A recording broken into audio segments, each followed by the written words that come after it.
Welcome, everybody, to Sean's Dilemma of the Day. The Winner's Circle Sports Betting Channel. I'm your host, Ross Benjamin. He's Jesse Schule, and the gentleman below is Mr. Sean Higgs, joking about his dilemma today. Sean's got always, before we get going on the show, he's always got some type of dilemma that's going on at home between the wife, the kids, the wife's friends, the kids' friends, the school teachers, the school system, the football team. There's always something going on. Water bill. Don't forget the water bill, right? Yeah, the water bill. Some guy chimed in. He's got a bigger bill than you in the Silicon Valley. Well, you know what? You live in the Silicon Valley. I guess you could afford the water. Yeah, you're living in Silicon Valley. Come on, you're fine. Pay your taxes. You chose to live that way. I came to Texas for cheaper taxes, not to have a $120 tax bill on my water. I'm living in a rainforest, and my water bill's $10. There you go. I know mine goes for about $60 a month. So, it's reasonable, right, Sean? That's fine. And mine's not bad. It's like $105, which is like $90 for. And again, there's four of us. There's four of you guys. There's only two of us. So I can live with that. But it's like your cell phone bill, right? It's like, oh, your cell phone bill's X, and then you see all this ridiculous nonsense added on. Come on.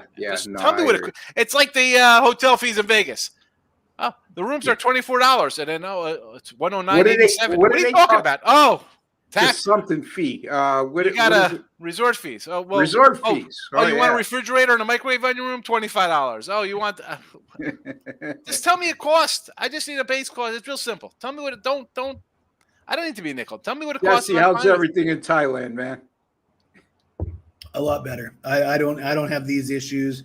I don't worry about that. Everything's cheap. There's nothing that costs that. That's the equation, Sean. You make a lot of money like Jesse does, and you have cheap expenses. I'm going out tonight, so we have the winery tonight at like 6 o'clock, and I'm looking at the menu: brown butter, Chardonnay fish. What the hell's that? 6 ounces. Take a wild guess. Take a stab at what that's going to run me. 6 ounces. Right. Today is Friday. I want to know. It's our live show. Who's in the chat live? 6 ounces of fish. What should that cost me? 6 ounces of fish. What's up, guys? Favorite show. Thanks, Mar. Appreciate you. It is Friday. It is November the 10th, and it's our live show. We'll be discussing some NFL today, but most of all, folks, it's very important that you participate and chime in with comments, questions, or whatever have you, so we can answer those directly. A lot of you, like I've said on past shows, are very brave when it comes to your comments, mostly your comments, not your questions, on the archives of our show. Why not bring it up where we can answer you directly? Okay. JR Rebel, he's talking to you. Yeah. Oil money. Rebel. The oil money that was on Texas A&M last week. Nobody. You know, I know what that guy said was kind of controversial, but I kind of like that guy. Yeah, you like anybody that challenges me, because that's what it is.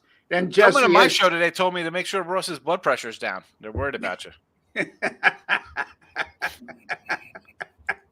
Anyway, boys, college basketball. We got almost. Today's the 5th day of college basketball season. Not a lot of surprises we've seen so far. I guess you could say there was a surprise on Monday with Michigan State getting knocked off as the number 4 team in the country at home against James Madison. James Madison bounces back yesterday with an exciting overtime win over Kent State. The NBA, I don't know. Is there a lot to talk about right now in the NBA? If there is, chime in with us. We'd be more than willing to answer your questions in any of the mainstream sports that we cover. The NFL, we're going into week 10, and it's hard to imagine, man. In college football, guys, there's just, 2 weeks left in the regular season?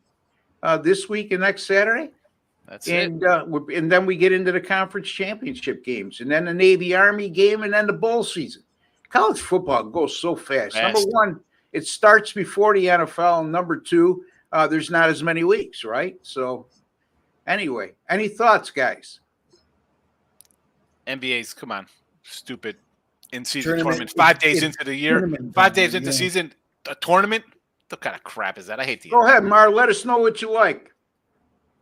Tom, there's my respected handicapper friends. Zone in and bang out some winners as usual. We will try. We do our best to do so. And again, folks, we had some guys chiming in again. Some guy chimed in on my video yesterday with Doug and said, when you guys were with SBR, you never used to lose. And now it's like you don't take it seriously. Look, number one, when I was with SBR, I wasn't doing it every day. Number two, I'm doing 6 shows a week, and that means I'm giving out 6 free picks a week, and I have to do premium picks as well. Doug does 5 shows for Docs where he gives out a free pick. 6 shows actually by himself every day, or I should say Tuesday through Sunday. So look, at the end of the day, and he said, and then he follows this up with this, Sean. I know you love it. Why should I pay for your picks if you can't even win free picks? Well, I don't know. I'm 59% since August the 4th. Sean's number 1 in the NFL and number 1 in college football over the last 60 days or something like that. Don't quote me. He's doing very well. Jesse has a track record of winning for umpteen years.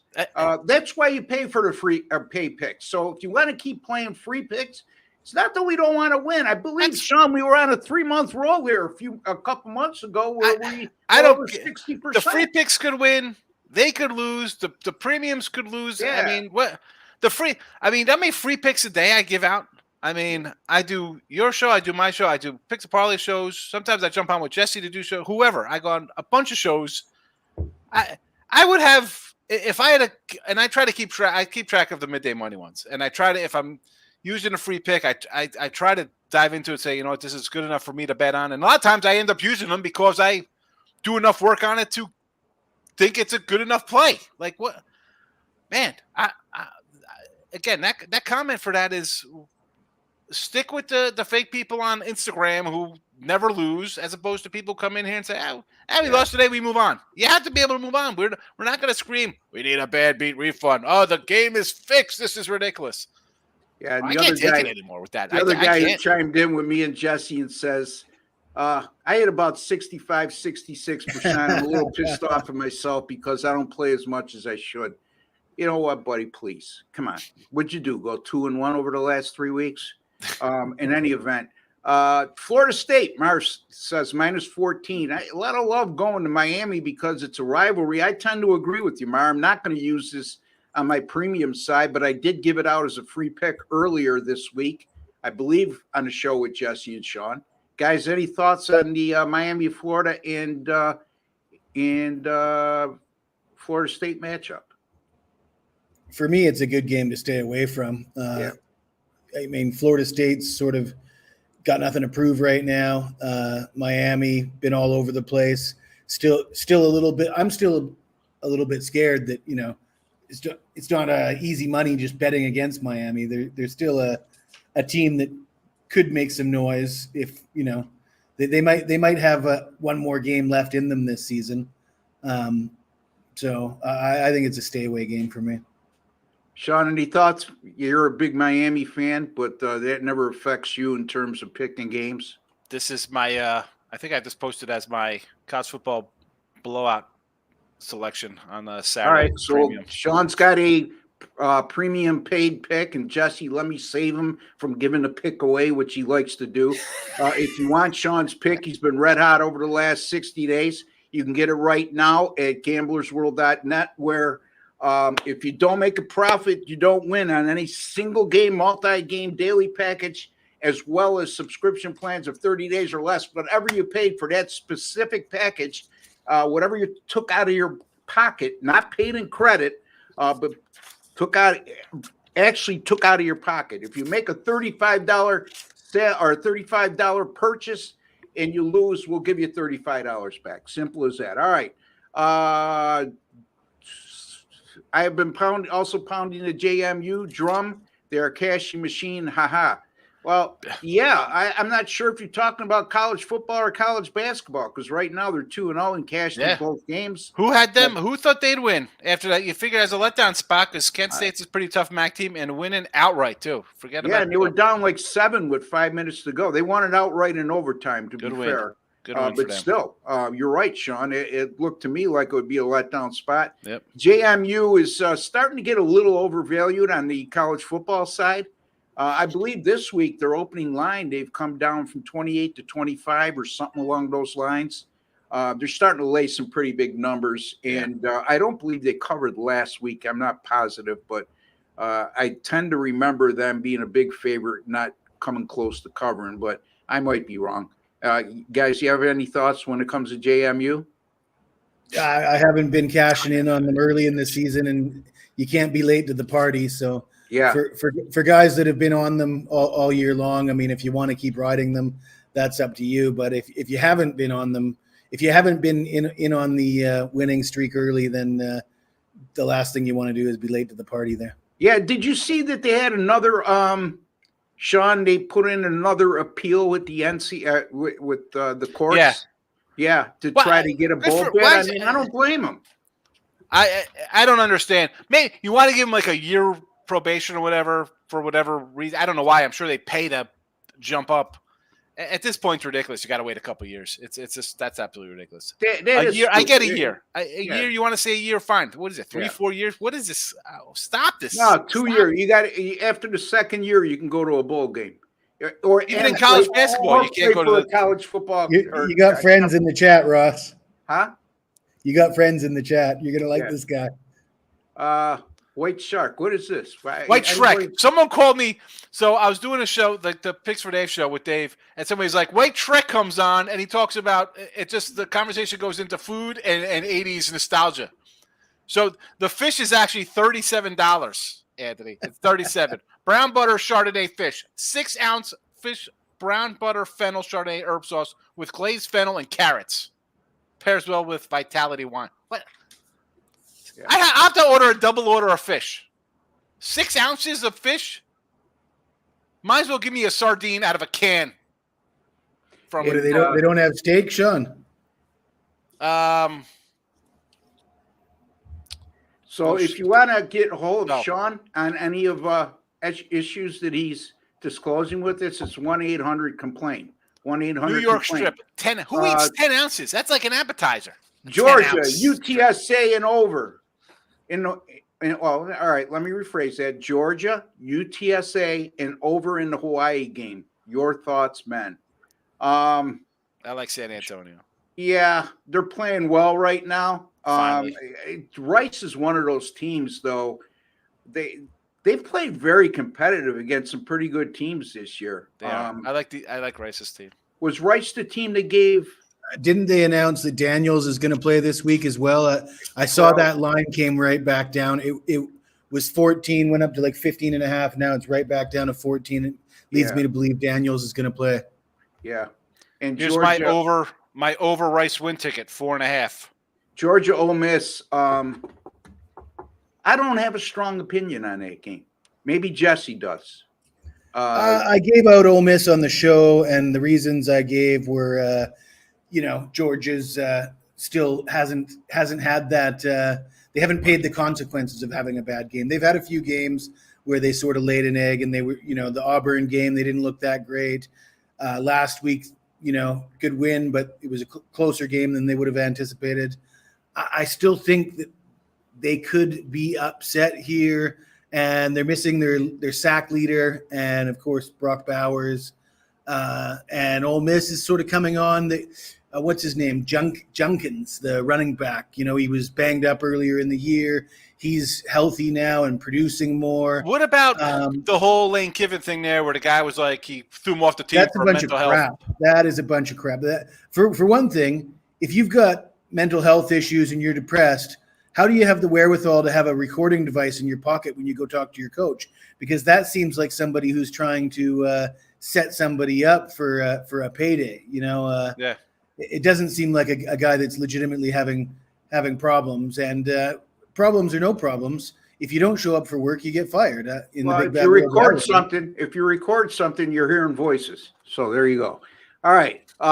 West Virginia plus 13 is the best bet tomorrow. What do you guys think? I like the way West Virginia's played over the last 4 weeks. Sean went into the season calling them a borderline MAC team. Yep. They've proven them wrong since. Yes, they have. And, they're not a great team. They're not a top 25 caliber team, but they're certainly playing well right now. I'm not going to touch that game, but I could see where you can make a case for West Virginia. Sean, any thoughts? You got the Cowboys off their Super Bowl, right? Oklahoma State. That's their Super Bowl. We beat them on their way out. They're leaving the Big 12. Nowhere to go but down. Now you got to win by 2 touchdowns versus a scrappy team that's been playing tough. You got to take the points. Who are you talking about they're playing, Sean? Oklahoma State. They're playing Oklahoma State. Oklahoma State is playing UCF the last I checked, I think.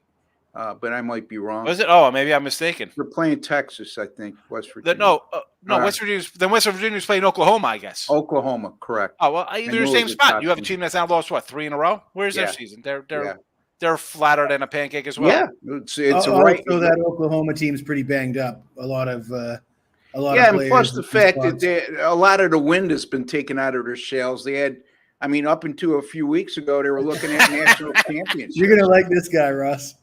Guys, it would be most appreciated if you guys go straight to game predictions rather than having a talk show.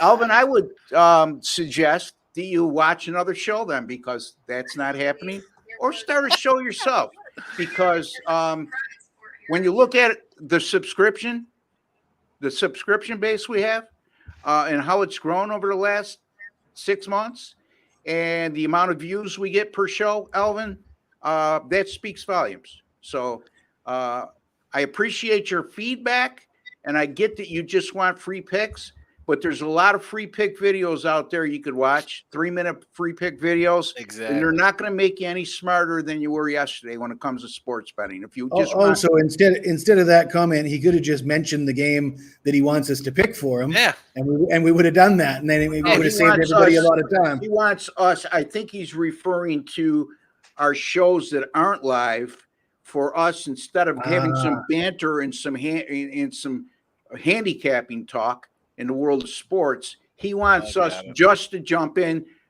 Don't promote. Don't talk about anything else. Just get right to the free picks so he can get back to what he wants to do. Well, you know what my mama used to say, Ross? I'm sorry. Go ahead, Jess. My mama used to say, people in hell want ice water. That don't mean they get it. No. It's like, it's like my father used to tell my uncle when he comes over. He used to say, "What's your hurry? Here's your coat." So here's your coat. What's your hurry? Yeah, it's a classic.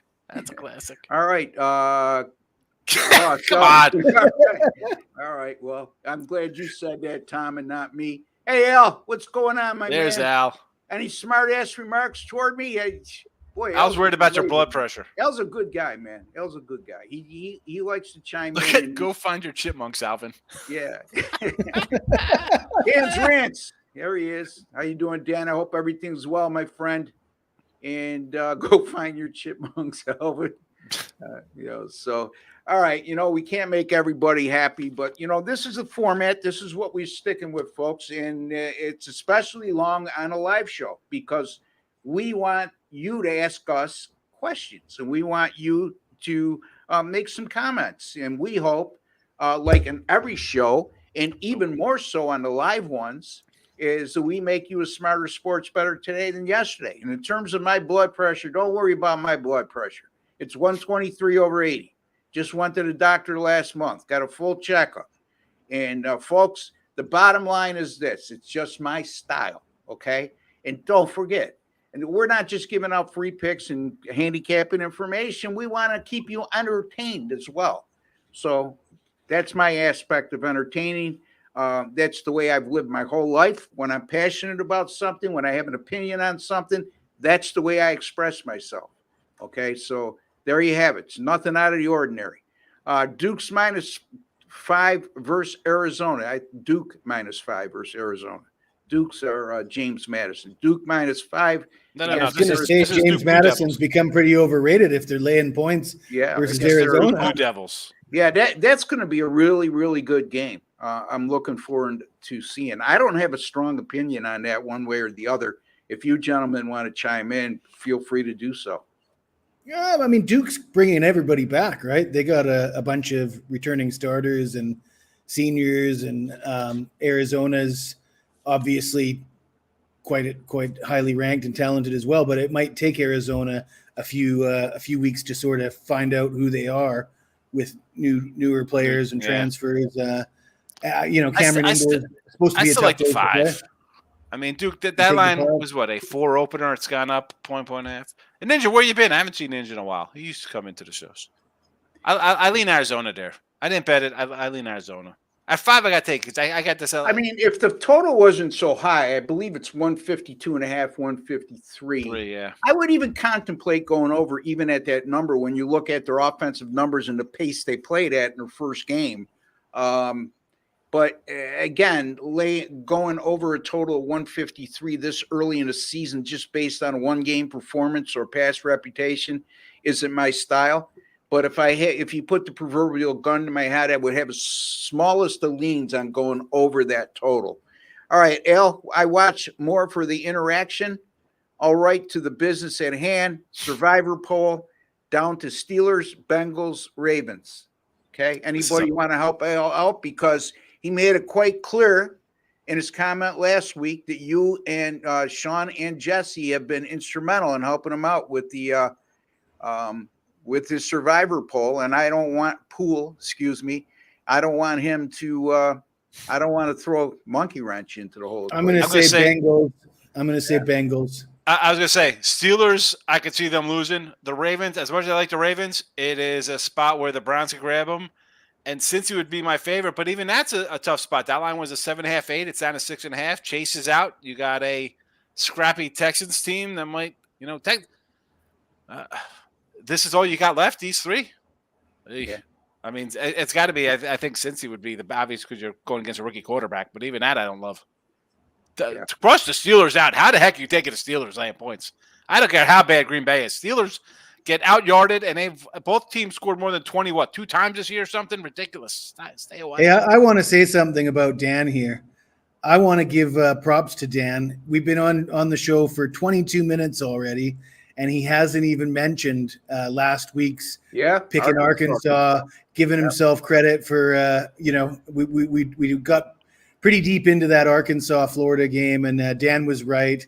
And he wasn't fishing for. I mean, the game went overtime, right? It wasn't like if I won or he won, it was going to be something you beat your chest on. But who won that game? I don't even know who won. Arkansas beat Florida in overtime. So Florida missed a chip shot field goal at the end of regulation. There we go. You must have been the Florida guys up top. Point, but, I had Florida. Yeah, but Dan's a classy guy. He's not going to do that. And I like I was with Dan on the Arkansas last week, I think. Yeah, because they were off their little break after tough losses. They were refreshed a little. Yeah, but good call. As far as this week's go, Dan, I don't know. You got a team coming off a 6-game winning streak. They win in overtime. I just steer away from teams like that. You guys have an opinion on this Arkansas game at all? No. Okay. I don't even know what they're playing. Steelers, Packers under 38.5, Vikings, Saints over 40. I like both of these totals. I mean, with the Steelers, anemic offense, really good defense. The Packers' strength, as opposed to other years when Aaron Rodgers was there, their strength right now is their defense and their running game. So I'm not opposed to that. I don't know what the weather conditions are in Pittsburgh. I would check that as well, because if the weather conditions aren't going to be good, that would help the under. Vikings and Saints over to 40. I don't know. Look, the bottom line is you could do a lot worse than Dobbs at quarterback for the Vikings as a backup. I mean, he came in, he started slow last week, but he put it together. The Vikings got some good offensive weapons, and the Saints are starting to turn the corner a little bit offensively. Especially since Alvin Kamara came back, but I'm not sold on them yet. But over 40, that might be one of those plays because there have been so many unders in the NFL this year that I think if this game was played maybe 3 or 4 weeks ago, we'd be looking at more of a 42 and a half. Now it's a 40. So you might get some value there on the over at 40. Guys, any thoughts? I don't have a lot of faith that the Saints can score. I'm not big. I'm still not buying into the Saints. Yeah, and the Vikings defense is underrated, Sean. Yeah, Vikings. I would lean over here. The initial line on this was 44. And again, that was before Cousins went out, and then it reopened. I think about the 42. I would lean over here just based on, like you said, Saints playing a little better. Vikings playing crazy ball. New quarterback. He's just kind of improvising a little bit. That kind of generates points, or it could also lead to turnovers where the other team scores as well. So I'd go over there. Definitely under with two bad quarterbacks at Pittsburgh, Green Bay, and two solid defenses. And he mentioned Arkansas, Auburn game. I would lean Auburn there. I mean, the line's coming down to Auburn. Why? I would take Auburn. Yeah, or even an under in that game. Appalachian, no. Well, you know what? Here's the thing. I'm not using this on my premium side, but I did use it as one of my Wise Guy picks this week. Mark Lawrence's Wise Guy contest. So that'll tell you something right there, Tom. Again, it's one of those tweeners for me. It goes to the thoughts I have about giving out free picks is that, you don't give free picks out that you're going to use as a premium on the premium side. It might happen on occasion if you give out a free pick early in the week and decide later in the week that that's strong. But that at this particular moment in time, I can tell you right now, I'm not using Appalachian State on the premium side, but I had to turn my picks in by Tuesday morning, and I used Appalachian State as one of my two picks on the Wise Guy contest. Guys, I know Sean says you have no thoughts. Jesse, anything to add? Nothing for that game. Jesse's a man of few words today, folks. We're gonna. It's 4:00 in the morning in Thailand, and he's on his 10th cup of coffee, and I think it's winding down a little bit for him. Hello, gentlemen. Just got here fashionably late, but better than ever. Wishing you guys luck this weekend. Cash some big tickets. Jesse Schule, I'm on that BYU money line plus 260. There you go. So what he's talking about there, Ross, is college hoops. He saw me in the chat at Bet Win Repeat with Lenny, and I brought up the vampire trend. I think I mentioned to you guys about the vampire trend for BYU. Yes. 21-0 in night games since 2020. Yeah.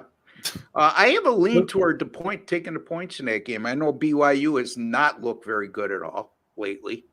But Iowa State laying more than a touchdown on the road. I might be using BYU. I'll have my final decisions this afternoon. Got it down to about 7 picks. I'm going to use about 5 of those. So they're in the mix. There's no two ways. I mean, I bring up the vampire trend. I'm not suggesting that I'm actually going to bet a game just based on something like that. But it's a fun thing to talk about, and it is sort of, I think, a good spot to bet back a team getting points when the whole world's given up on them, because they've looked pretty bad the last few weeks, BYU. But that's the kind of spot when when everybody gives up on a team and they're getting a boatload of points as a home underdog. And they got one last fight in them kind of thing. That it looks like that kind of spot for BYU to me. Yep.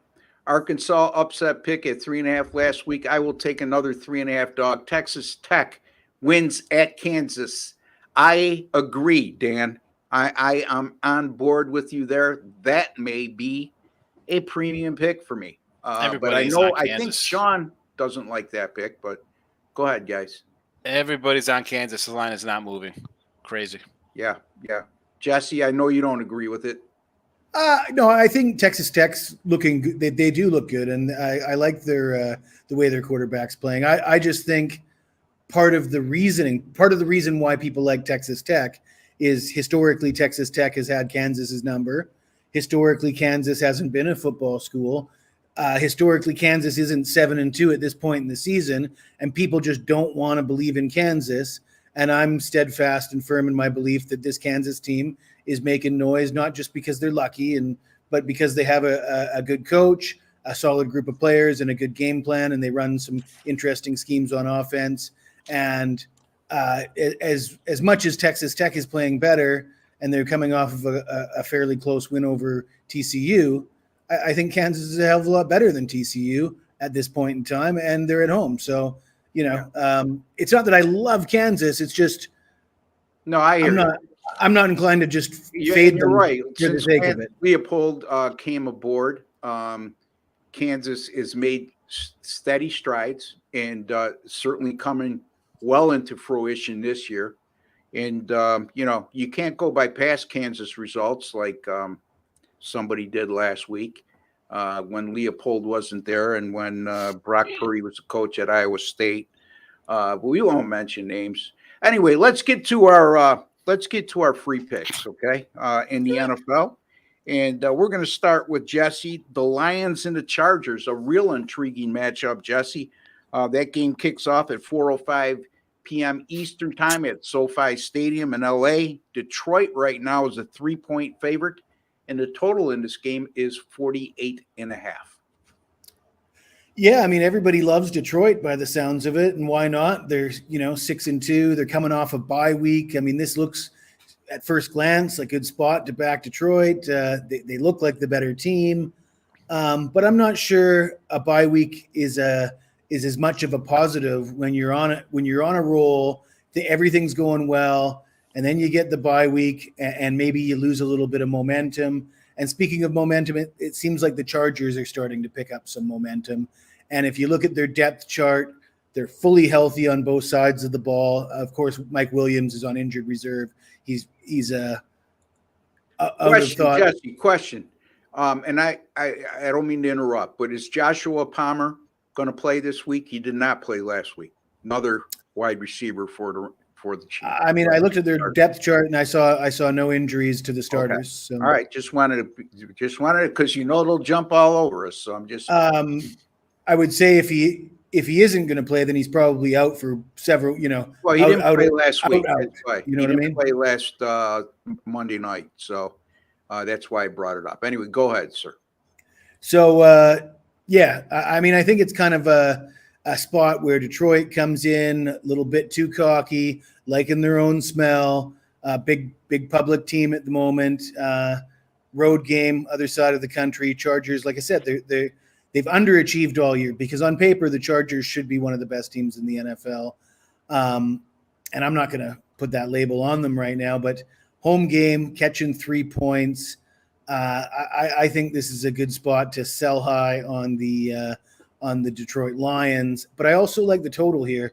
I think the Chargers defense is starting to play quite well. The Chargers haven't played a game over 48 points in their last 5 games. Each of their last 5 games have fallen below that number. You kind of look at this team like it's a high-flying offensive team. They haven't really been that team so far this year. The Lions also very respectable defense. Montgomery's back for the Lions. They might be looking to run the ball against this Chargers team. So I'm going to take both the home dog plus the 3 and the under 48.5. Sean, your thoughts? I mean, you got Detroit off a bye week. The line's gone from 1 to 3. In the last 2 weeks, we've seen, as I said, Chargers are turning on. Well, I don't know. I mean, you beat the Bears on a Sunday night. Everybody watches you beat the Bears and Tyson Baggett. And then on Monday night, you beat the Jets and Zach Wilson in an absolute snore fest. And no one was – I thought this line would people hover more of like a pick, maybe a 1 the whole time. Like people are like, oh, the Chargers just won 2 in a row. It's fresh in their mind. And yet we're up to 3. Tells me you're facing Goff, who people want to mock the guy, but you did go to a Super Bowl. You've won some games. You're not these 2 clowns who you just faced, and you got to rest the team, and you're coming off a short week, New York to L.A., short week practice. And it's the Chargers who a coach is a total disaster most of the time, which is talent-wise. Yeah, they should be 8-2 like every season and going 12-4, whatever they should be every year. But they don't because the coach is bad. They make bad plays. They make bonehead mistakes, and that's why they're a 500 team.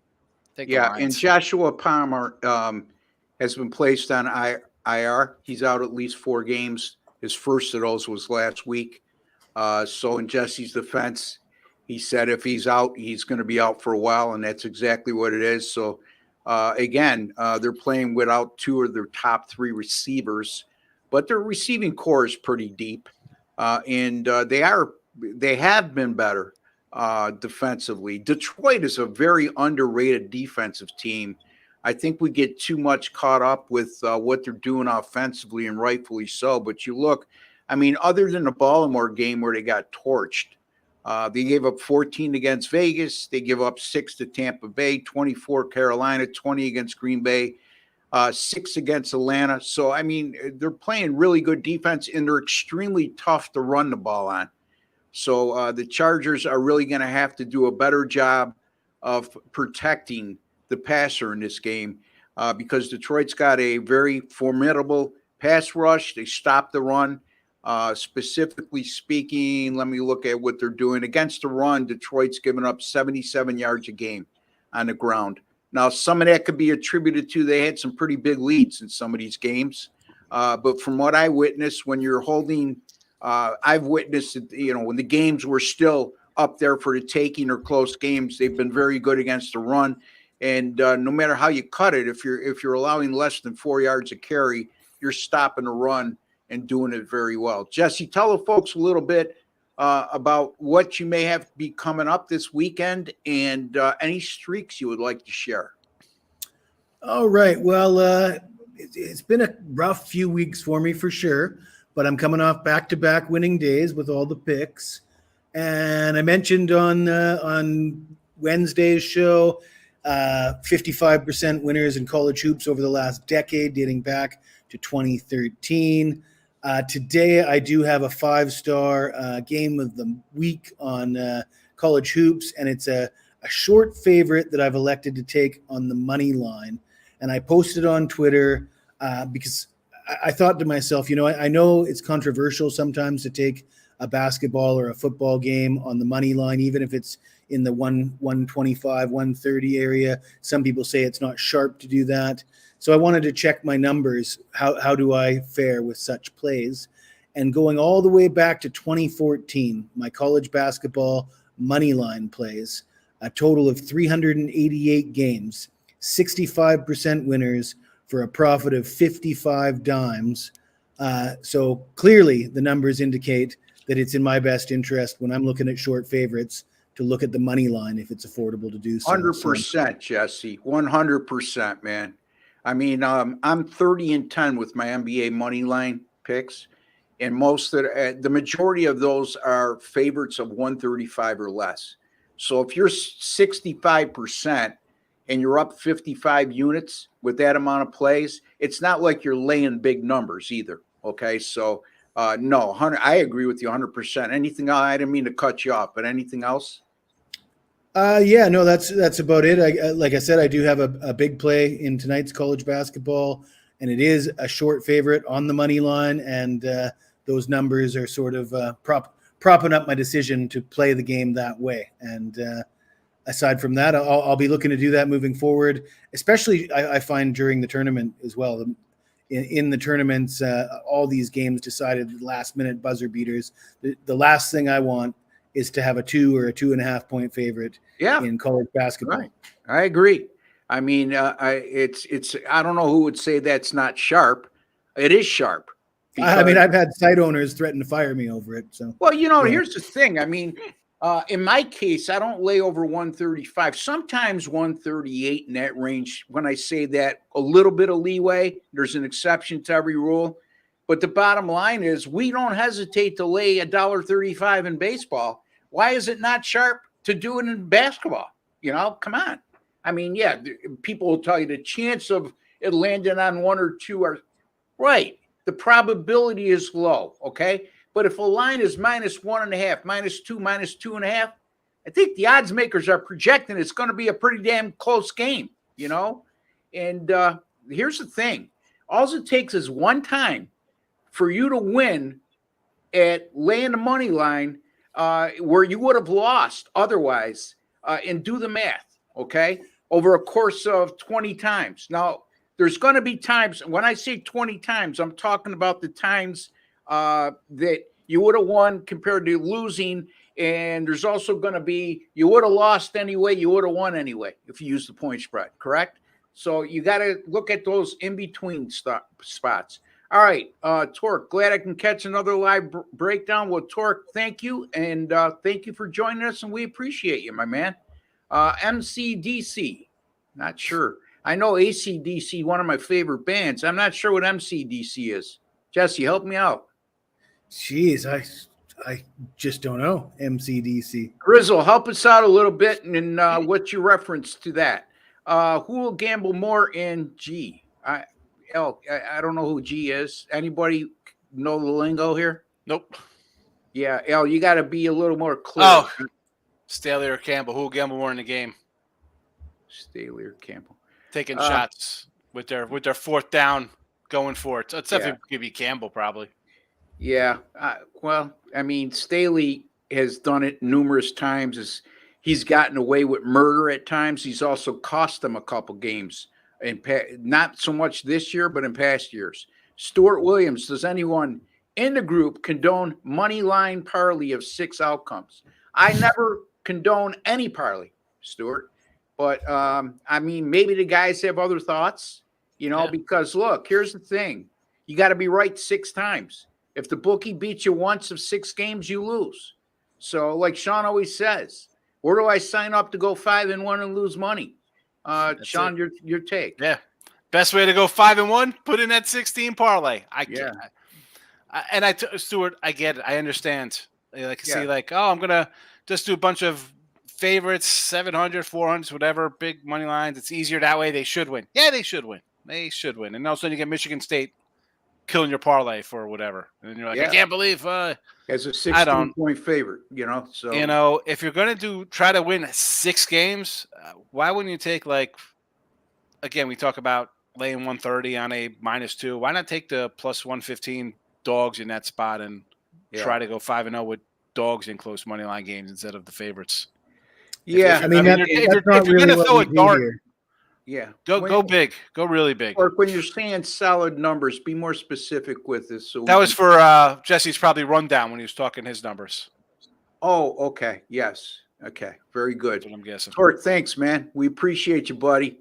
But as far as the parlays go, though, the money line parlays he's talking about, I mean, I don't do them. I don't think none of us are doing that. That's not what we do here. But I think there's a big difference between, are you talking, you're putting $10 on this and treating it like a lottery ticket, or this is your strategy for your gambling strategy, and you're a $100 player and you're putting your $100 stake on those type of bets. Now, I still don't condone doing it for $10, but it's a lot more acceptable doing it for $10 if you're a $100 player than it is doing it for $100 if you're $100.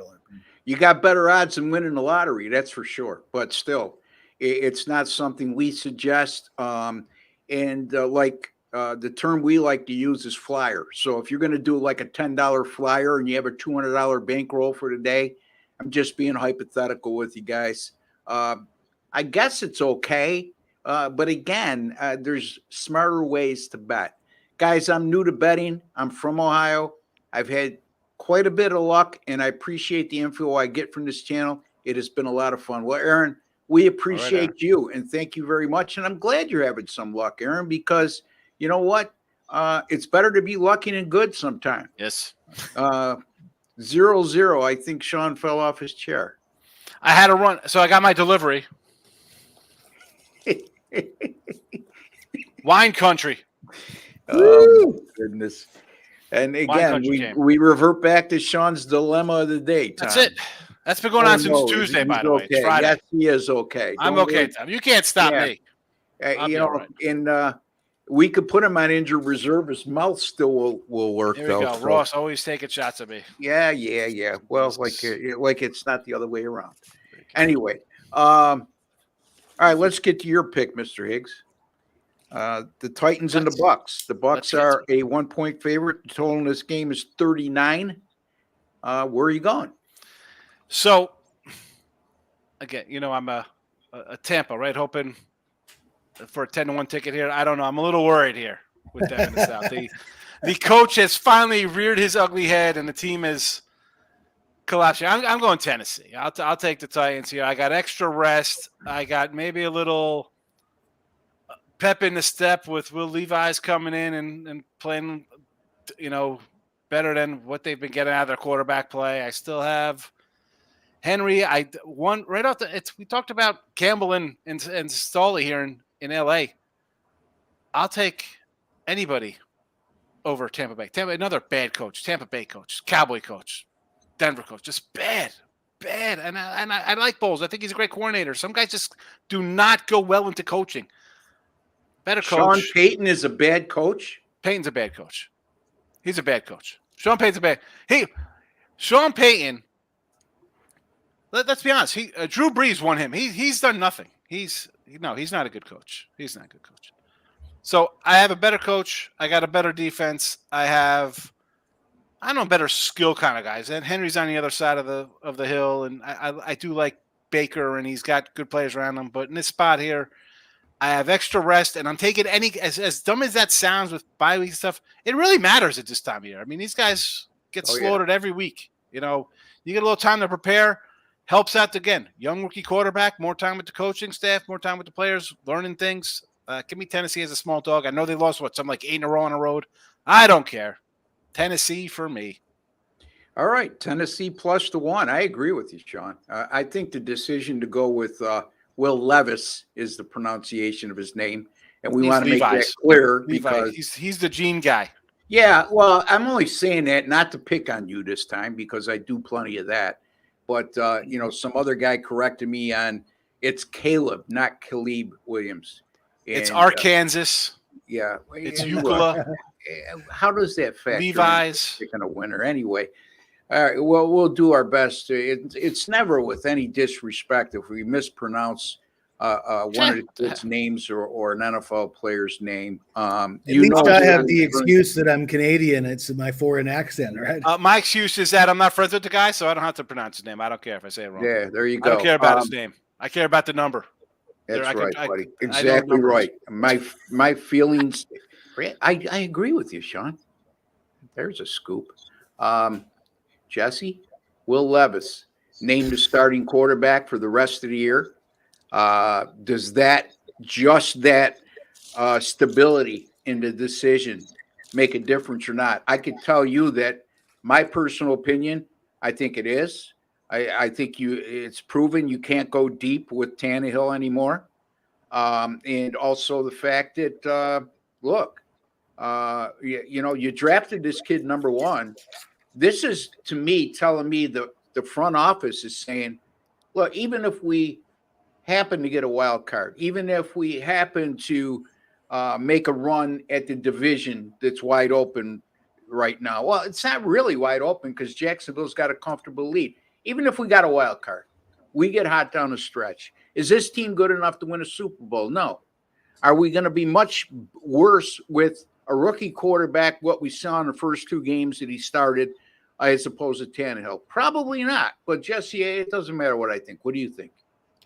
Yeah, I mean, I think it's definitely the right decision to move away from Tannehill and see what you got in Will Levis. I'm not 100% convinced. I know Will Levis has looked good in the 2 games he's played, but he's still a rookie, and it's still just 2 games. And they did lose to Pittsburgh, even though they were in the game, and he looked good. But I'm not the guy that's going to say this guy's great after 2 games. No. And I've said it all year long that we've seen the best of Derrick Henry. I mean, Derrick Henry is done, in my opinion. There's just too much mileage on that body. They've run him into the ground for too many years. I know he's not even 30 yet, but the lifespan of a running back that you pound into the ground is short. And I think we're not going to see dominant Derrick Henry again, in my opinion. He's a high volume back, right, Jesse? Which some guys at this point in their career still have something left, but as opposed to a Derrick Henry who's getting 20, 25 carries a game. Go ahead. Yeah, so I mean, I'm not high on Tennessee. Obviously, it's been disappointing watching Tampa get off to a good start, and Baker getting off to a good start. Now it's just they've fallen apart. So I mean, I don't want to bet on either of these 2 teams. I'd look at the under. That's the only way I can fade them both, right? Yeah, Jess, is when I don't want to be misconstrued here, and I'm not saying that you're misconstruing what I'm saying. I'm just, to be clear, Will Levis, I'm not deeming him great right now. I'm not so sure he's your franchise quarterback. I'm not sure he's your guy to go forward. But what I've seen from him in the first 2 games, as opposed to other rookies that I've seen start, is that he shows a lot of poise in the pocket. His eyes remain downfield. He's not panicking. He doesn't get he doesn't look to run after his first read isn't open.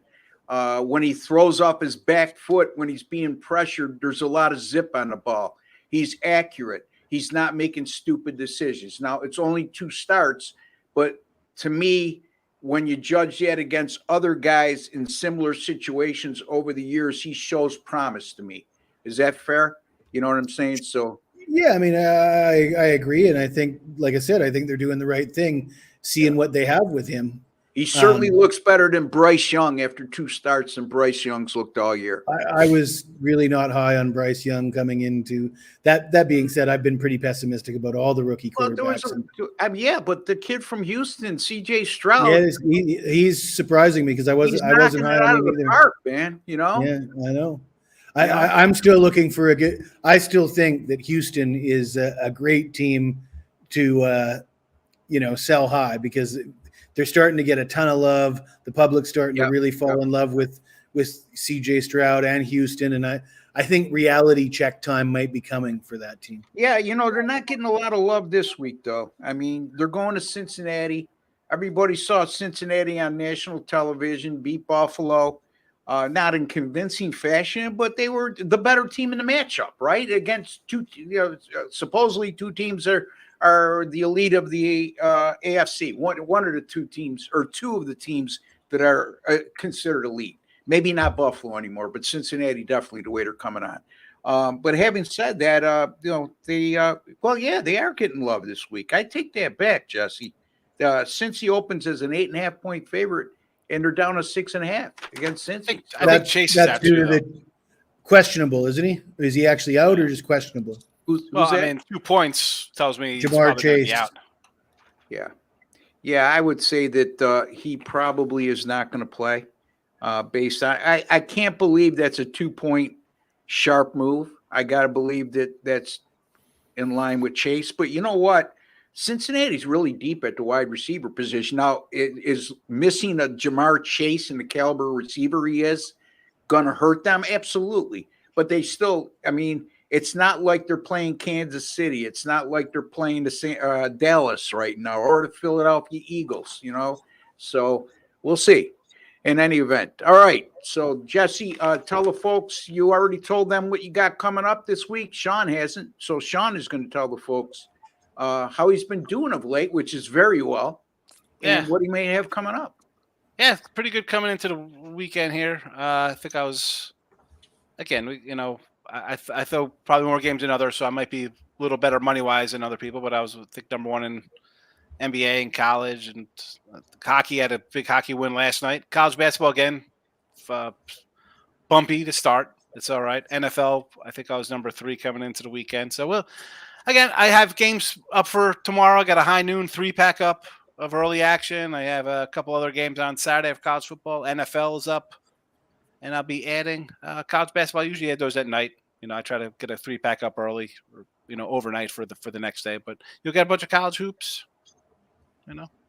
Yeah, a lot of stuff what's there to sell.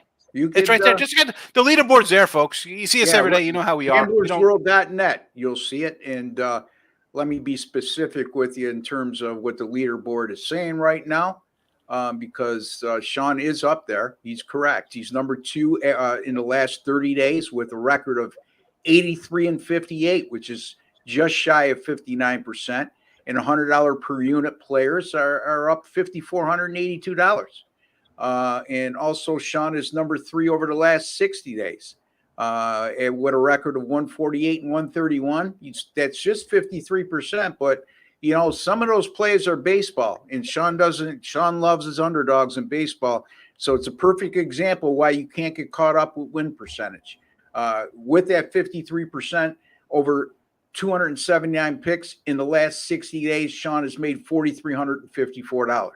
So he's done awfully well. So getting to me, number 1 since the site's inception, tailed off a little bit in the last couple weeks, but still holding my own. 154 and 119 since the site began, a little over 56%. Somebody told me 59% over the last 3 months, which I am. Is not very good, Ross. They commented on that in one of the videos, and I said I'll direct that comment to Sean Higgs because he could have a field day answering that comment. But in any event, that's good for $6,966 in profit. Last 60 days, I'm number 2 to the Red Hot Chip Chirimbas. But 93 and 62 over the last 60 days, which is good for 60% right on the nose, up $5,774. Yeah. I mean, folks, if you check out the leaderboards, Chip has been extremely hot, 58 and 37 over the last 30 days, a 110 and 84 over the last 60 days. So he's making a lot of money for his people. So again, gamblersworld.net is where you'll find my picks, as well as Jesse, as well as Sean's, as well as Sean Higgs, and the whole lineup. I mean, you look at who we have, it's a quality lineup. Kyle Hunter, who's always up at the top of the leaderboards in the annual ratings. Mark Lawrence, who's been around forever and a day, author of the Playbook magazine. Matt Fargo, great handicapper right here from Rochester, New York, like myself.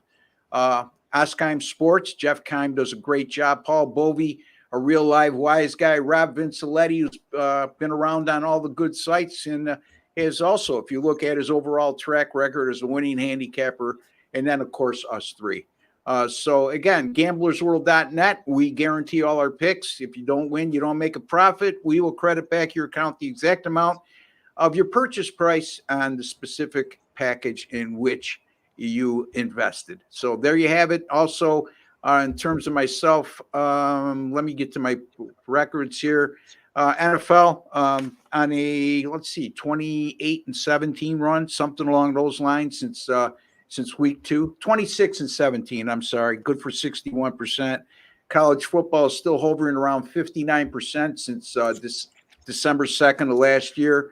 NBA won the last 2 nights on a 65% roll in the NBA since April of this year. So all good stuff over there at gamblersworld.net, folks. Again, these free picks are great, but if you say, why should we happen to have a bad day in the free picks, and you try to justify not paying by saying, well, if you don't give me a good free pick and you don't win with a free pick, why should we invest? Well, really easy, because we win with our paid selections. Number 2, stop with the manipulation, okay? Because if you continue to win with free picks, why would you pay 2? You know what I mean? Stop, okay? We've been doing this too long to be swindled in that manner. So again, we do this professionally. We're all documented. We win, and that's it. All right, so let me get to my free pick, and then we could sew it up here. My game is the Jets and the Las Vegas Raiders. That game right now is a pick 'em. The total in this game is 36.5, awfully low, but rightfully so if you look inside the numbers with these two teams. But I'm going to look at the side here. The Raiders are coming off a 30-6 home win over the New York Giants. Nothing to write home about, but still a convincing win. You can only play who's on your schedule, and when you play them, you need to win, and they did. And now they've gone 3-0 straight up in ATS in their last 3 at home. But let's not get carried away. Those 3 opponents that they beat in their last 3 at home have a combined record of 7-19. Not very good. The Jets come off a 27-6 Monday night home loss to the LA Chargers. If you were with us on the live show last week, I gave you the Chargers. But that game, even despite the score of 27-6, is very deceiving. Why? Because the Jets outgained them 270-191. They just killed themselves with 3 turnovers and failed to force a turnover of their own. So that loss ended a 3-game win streak for the Jets.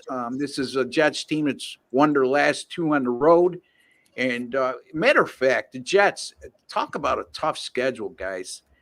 Their first 9 games now, first 8 games, 6 of the 8 teams they played are either 500 or better. And the 2 teams they played that have a losing record right now, they won both of those contests. And the last I looked, the Raiders are 4-5. So I'm not going to use this most likely on my premium side. But I'm going to have a small lean here on the Jets against the Raiders, Jesse. All right, Ross. I kind of lean the other way. it seemed like the Raiders were awful happy to get rid of Josh McDaniel, and how long that lasts is a difficult thing to gauge. Often you see that whole bounce back, the one good game after you fire your coach. Sometimes it can last 2 or 3 games. I just don't trust the Jets on the road, so it's not my favorite game. But I don't think I could sign up with the Jets. All right. Yeah. I mean, again, you can make a case either side. And like I said, I'm not totally sold on the Jets. It doesn't sound like Jesse's totally sold on the Raiders either. No. But somebody's going to come out a winner in this game. Sean, any thoughts on Jets and Raiders? Maybe it's a 6-6 tie. Yeah. But, listen, last week I was all over the Raiders. Raiders last week, they felt really good leaving the coach, getting him out of there. Motor City Dan Campbell. That's the MCDC. There you go. Oh, okay. Thank you. Appreciate this spot here. The Jets opened up as a favorite. What, like 3-2-3? It's come down. I want to say the Raiders look like they're rejuvenated with the coach, right? I mean, they're hanging out. They're smoking cigars after a game. Like, look at us. We beat the Giants. And what have we seen? I mean, I had the Jets on Monday night. We've seen the Jets look pathetic all season, yet they open up as a favorite. My part says I got to take the Raiders because they're rejuvenated, right? They seem rejuvenated, where the Jets are like, we still got this guy as our quarterback. We hate our lives. But my guts, the other part of me is like the guts betting spot says it's the Jets all day here. You have to take the Jets. I don't have anything on this game. It's a tough one. I don't know. It's a tough call. And again, folks, you don't got to bet it because it's a freaking Monday or Sunday night game, whatever it is. Especially when you got Sunday night game. Yep. Yeah. Well said, John. We don't do it, and we're pro guys. You don't have to bet every game. 6-game parlay is a lottery ticket. Yes, it is, Dustin. It's exactly what it's a lottery ticket with better odds, but it's not something we advise. Okay? I don't know if you're going up or down in the comments, but also T. Higgins is out for Cincy wide receiver. So that could be why if Higgins is out and all of a sudden you get a questionable chase, you're, then that kind of see why the totals come down. That total was 44.5. It went to 48. Now it's back down to, I think, 47, 46.5. It's 47. Yeah, it's 47. I checked it just before I came on our. How often do you guys play anytime touchdowns? And when you do, is it off a gut feeling or more of a process behind it? I don't play any of those plays, Torque, but I'll let Sean and Jesse chime in on that one. Jesse likes them. I used to play them a lot when I was on covers a few years back because they had that option for me to sell them. So I got right into it. I certainly don't do it by gut feeling. I do it based on matchup. You have a game script for every game. You have a game script. Where's the advantages? I would usually focus on running backs because running backs I find easier to predict. They touch the ball more often than receivers do. Ross mentioned Derrick Henry gets 25 carries a game. You got a guy who's getting 25 carries a game. If his team's favored and their team total, they have a high team. So I'm looking for a running back or it doesn't have to be a running back, but a player that's going to get a lot of touches. I want their team to have a high team total. I want the overall total for the game to be a high total. And to me, that's where the value lies. And if you can find all those things priced affordably, the probabilities just point towards you cashing that ticket. If you can get the right price on a player who's going to get the touches, who has a favorable matchup against an opponent that isn't very good at stopping the run or the pass, depending on whether you're taking a receiver or a running back. And really, it's just all about the price. You look at the prices, and if you find something that's advantageous, you hit it. And if you don't, you don't. I haven't done very well with them this year because I was high on a few running backs that I think I bet Tony Pollard 3 weeks in a row, and he's been extremely disappointing so far this year. But I do think there is value if you know how to shop around with it anytime. There you go. Jesse's your guy when it comes to that stuff. And once in a while, he'll give out one of those plays on one of our 6 shows that we do every week, of which he does 3 of them. So stay tuned for that. I'm on UNLV, baby. That comes from Tom. Yeah, you and about 80% of everybody else who's bet on that game. I just find it to be a really fishy line. When you look at UNLV, the kind of season they're having, and they're only a 3-point home favorite against Wyoming. Wyoming's a decent team. They're not a great team by any stretch of the imagination. They did beat Texas Tech in their season opener in overtime. They've had some moments this year, but they're also not somebody that wows you. So I don't know, guys. That's a fishy line to me. Isn't Wyoming perfect at home and winless on the road, though? Yeah, something like that. Yeah, why are they only a 3-point dog then? No reason to take Wyoming. Yeah. Isn't it up to 5? It's down to 3. It's down to 3. Well, that's extremely concerning for people who are betting on UNLV. Yeah. Yeah. So, good. What's his name? Barry Odom. Great job, by the way. UNLV. Oh yeah, absolutely, man. Are you kidding me? And they're actually starting to get more than fans and friends and family in the stands. They're actually starting to get real fans. Love the show. What do you think about Georgia Tech plus 14.5 against Clemson? Might be a good spot for them, I guess.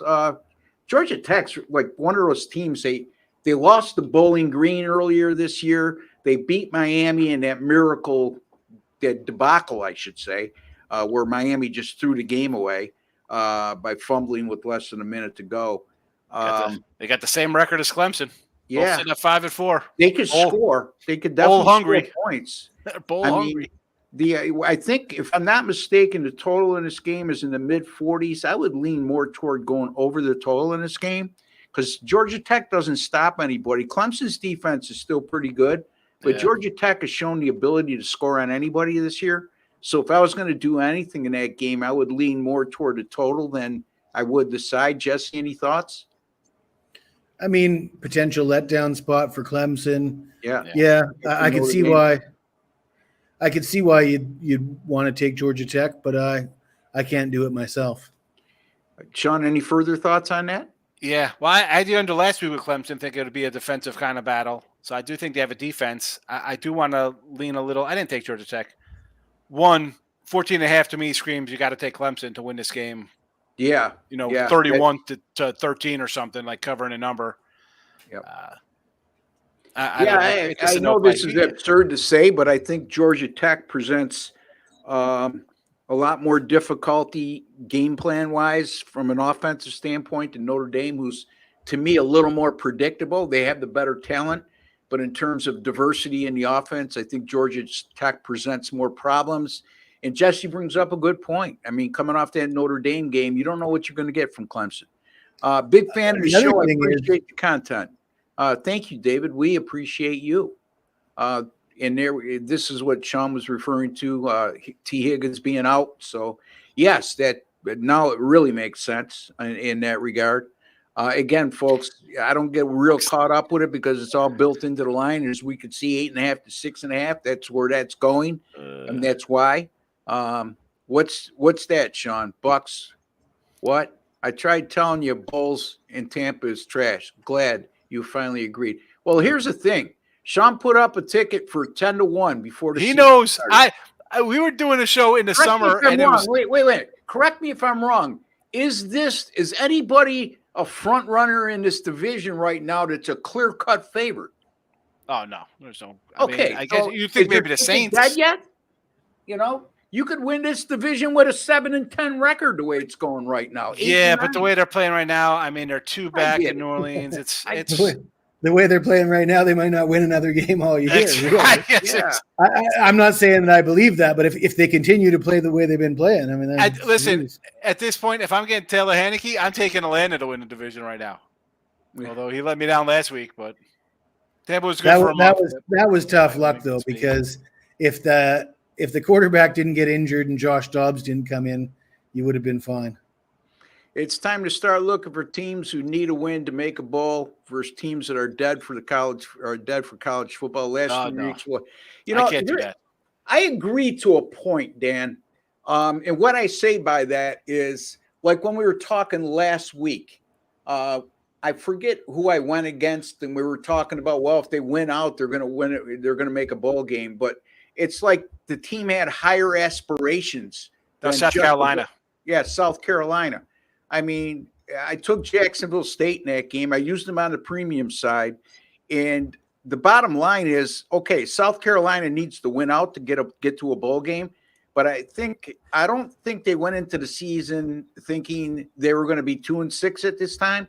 I also don't think they were real urgent or desperate to beat a Jacksonville State team just so they could stay alive for a bowl game. But yes, there's other situations where teams that haven't had a lot of success in recent years, and a bowl game would be a feather in the cap to the program. It would be a jump start for the program. Yeah, I think if you could look for teams like that, Dan, as opposed to a team that's having a down. For example, you get a team that's 5-6, and they were highly touted before the season started. You know, they're not. Who cares? I mean, what are they going to do? Get an extra 3 weeks of practice during bowl season? So I don't know. What do you guys think? What about fading teams that just became bowl eligible after they clinched the bowl? So they've got their sixth win, and depending on the type of program, right? If it's a program that's an achievement to get that sixth win, perhaps fading them after they get that is. I'm not saying this is what I do. I'm just saying that makes about as much sense. There's got to be logic. As the other. What you're saying, there's got to be logic to it. Sean's getting frustrated that we're even talking about this. Listen, if you're happy you won 6 games, you want to keep winning. You want to go from like the derelict bowl to we're not really derelicts. You want a winning season. You want to assure yourself of a winning season. The whole it's one thing.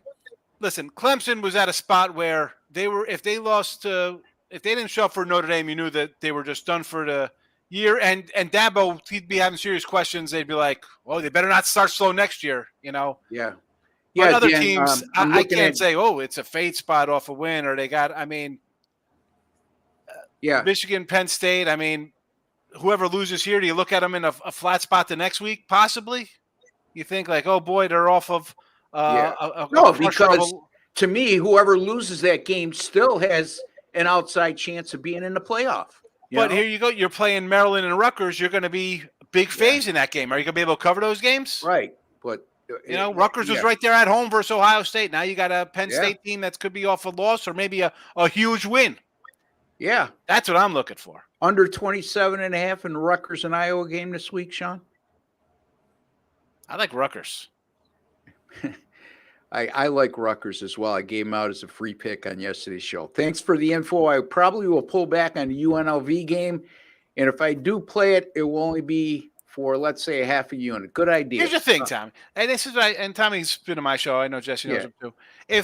Again, we're not trying to talk you off games, especially games we haven't bet a penny on. That's not the point. I say that all the time on my show. Like, you're asking me what I think. I'm telling you why. The line goes from 5 to 3, and I'm on the 5 or the 4. I want to bet. I'm not looking to bet that game. You don't have to bet the game. Like if the line is going like that, that should tell you something. Like, oh boy. Yeah, I don't know exactly what I do know exactly what you're speaking of. Stop secret sauce. We have done that though, haven't we? Yeah, and on top of that, that's why it's important to listen to everything else beside the free pick. Not when we joke each other. Not when I give Sean a hard time. Not when he makes fun of me. Notice how he says Sean because he doesn't give Jesse a hard time. He always just picks on me. Yeah, well, I'm better looking and younger, probably. It's easy. That's why. Jesse's a gentleman. It's skinnier. You're a tiger. 290 guy. Hey, buddy. You know what I mean? I don't try to take your identity away, and you don't try to take my identity away, and that's why the show is good. Absolutely. But to answer his question, we do we do that when we give you an analysis on one of our free picks. But I think what you're referring to, and we have mentioned it on occasion, we only get so much time on these other shows that aren't live to make some points. But Jesse explains it the best, and I'll let him do that because I do exactly how Jesse explains it. And I know Sean in some capacity follows the same formula, but Jesse, tell him like the evidence sheet. And somebody hit me up today and said, do you have a college basketball or a college football model? And I said, I don't use models because what I do is I look at a handful of criteria, not a handful, dozens of different criteria. I want to look at injuries. I want to look at weather. I want to look at matchups. Like I said, we've got a team that predominantly runs the ball. Well, they're playing an opponent. How do they defend the run? What about their personnel? Are there big linebackers and defensive linemen healthy? And you start stacking up like a pros and cons list.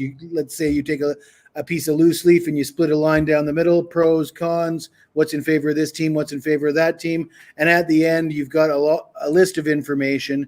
And if you do this with a variety of games and you end up with games where everything's on one side of the paper and it says that everything favors this team, those are the games I want to look at. If it's a game where, well, this team has this advantage and that team has that advantage and there's nothing no clear-cut advantages, then I want to stay away. So that's, there's a ton of angles. We talk about letdown spots. We talk about look-ahead spots. We talk about sandwich games. We talk about all these factors, and I think it's important to account for all of them. And I know there is guys out there that strictly go on just one of those factors is enough to make a bet. For me, it's going to take those guys don't last long. Okay, it's no-brainer handicapping, or 2-minute handicap is what I call it. Sean, anything you want to add to that? Yeah, no, he's hit a lot. Again, I'm not a modeler. Yeah. I'm like you guys. We've been doing this a long time, and you just kind of know what you're looking at as these games come up, and then you work from there. Like there's a lot of different things involved. Like we talk about the T. Higgins being out and Chase, we're thinking it's questionable. Why the lines moved down? That's something that's probably important. Why you shouldn't just run to bet Cincinnati. Cincinnati's a lot better. They got Joe Burrow. They should just win by a touchdown. Easy money. There's no such thing. No such, Yeah. So I'm not really added to that. I'm guys, you hear I talk about games like we talk about the Jets in Vegas or those kind of games or however we're just talking about Maryland playing Michigan next week after the Michigan game. So I for me, and I don't have any secrets there. So we could tell you what to do. It's like steroids, right? Oh, everybody's using steroids. You know what? Well, Barry Bonds was awesome before everybody else, and he was insane afterwards. Like just because you do something or I give you the information doesn't mean you could apply it, right? I mean, people try to do this all the time. How many people? It doesn't mean you're going to win every day either. And we pretty much say how we, if you listen to us, we say how we go about games. I mean, I'm on every day telling you how I like the game out. No way. I'm flat out. I just can't do that. Boom, for whatever reason. Yes, I'm on that game. That's how you should be. You shouldn't be thinking about like, oh, I'm thinking about. There's nothing to think about. How are you thinking? If you're not already deciding you need other people to influence, stop it. That's why I say get out your pen, write down what you like, document yourself for a week and see how you do without anybody else's influence. Or look, I mean, the bottom line is we didn't start being good in a week or two. No. Either. It's we did it over a course of time, and we're still honing our skills, even at this stage of our career. I say that all the time. I still learn stuff. Well, I've often said that I've been doing this for 20-something years, and I'm a lot older than most of the guys on the show, with the exception of Chip. But by the same token, because a guy is 15 years younger than me, like these two guys, or 20 years, whatever it is, I still learn stuff from these guys. You could do the same because you don't want to adopt somebody's idea unless it makes sense. And then you don't go by just that idea, like what Jesse just alluded to. Just take one aspect of handicapping and stick with that. If you do that, it may work on occasion. It will never work over the long haul. You have to adopt the best of what you think works for you over the long haul. And whatever you come up with isn't going to work forever too. But you always have to. You have to tweak. Evolve, you have to tweak. Just like sports. I mean, the way they play in the NBA isn't the way they played in the NBA in the 80s. No. The game evolves. Handicapping evolves. The way that bookmakers put out their lines has evolved. The way the public attacks those lines, which in turn influences the lines that the bookmakers put out. It all has changed a lot over the last 2 decades, and you have to be up to date with all the angles, and you're constantly learning new tricks and that's what ways. I've been saying from the get-go, even before Jesse and Sean joined me on this show. The motto of this show has always been, from its inception 3.5 years ago, I want to make you a smarter sports bettor today than you were yesterday. And that's what we do now that I have guests on the show on a regular basis. And I don't think a lot of people grasp onto that. I think they focus too much just on the free picks that we give out. And again, a lot of these free picks aren't something we use or bet on heavily or even bet on at all. Or sometimes we don't use them. Most times we're not using them as one of our premium picks. So it's all the other discussions we have, like the gentleman Alvin mentioned, he just wants us to get to the free picks. Well, we're not going to do that because that's what everybody does. Okay. And you may see me picking on Sean. You may see Sean picking on me. Jesse is the stable one of the group, and that's what makes We're in big trouble then. I know. The we stable also guy drinks, have to entertain, folks. Guys into 2 bottles of Merlot in the middle of the show, and he's a stable guy. If you look at other shows on the internet, and I'm sorry, I'm biased, okay, and but I say this with a lot of conviction and confidence. There's no other format on the internet that's doing what we're doing right now and trying to cover as much as we're covering. Okay. We don't do live every day. So at the end of the day, we do it once a week. You get your one time a week to chime in. And the rest of the week, we're giving out our picks and we're discussing, and we're trying not to make it as long as this show. Now, when you go into this show, it's going to be a long show. It's live. So there you have it. Speaking of which, if you have not subscribed to our YouTube channel, please take a second to do so. You're watching, you're interested in sports betting. So it costs you absolutely nothing. There's no charge. Thanks, Isaiah. Good comment, Isaiah. Yeah. Okay. Could I finish what I'm doing? No. Okay. All right. There's a WC logo in the bottom right-hand corner of your page. If you're watching on your PC, click on that. If you're on your mobile device or your smart TV, you'll see a black subscribe button right underneath. Click on that.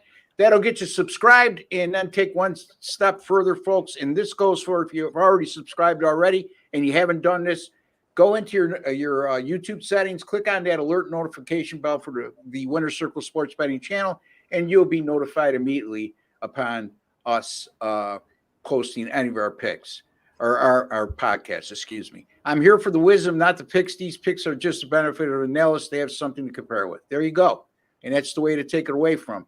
But be honest with you, as Isaiah, if you paid for our picks, you'd be even more beneficial. I'm not saying that you don't do well on your own, but there's talking points, there's learning points. We may get you off a game. You may swear at us, but over the long haul, if we get you off a game, more times than not, you're going to be thankful who we do. If we get you on a game, that's another story. Okay. So it's about time for us to wrap up here. We're going on an hour and 22 minutes. Our two producers are getting paid overtime right now. And Jim Quinn does not like paying overtime. So and Seth's going, I got stuff to do this weekend, and we're going to accommodate them and sign off. So for Jesse Schule and Sean Higgs, I'm Ross Benjamin. We'd like to wish each and every one of you a fantastic weekend. Make a lot of money. Stay safe. Have fun. Hug your family. And we'll be back on Monday. Take care, folks.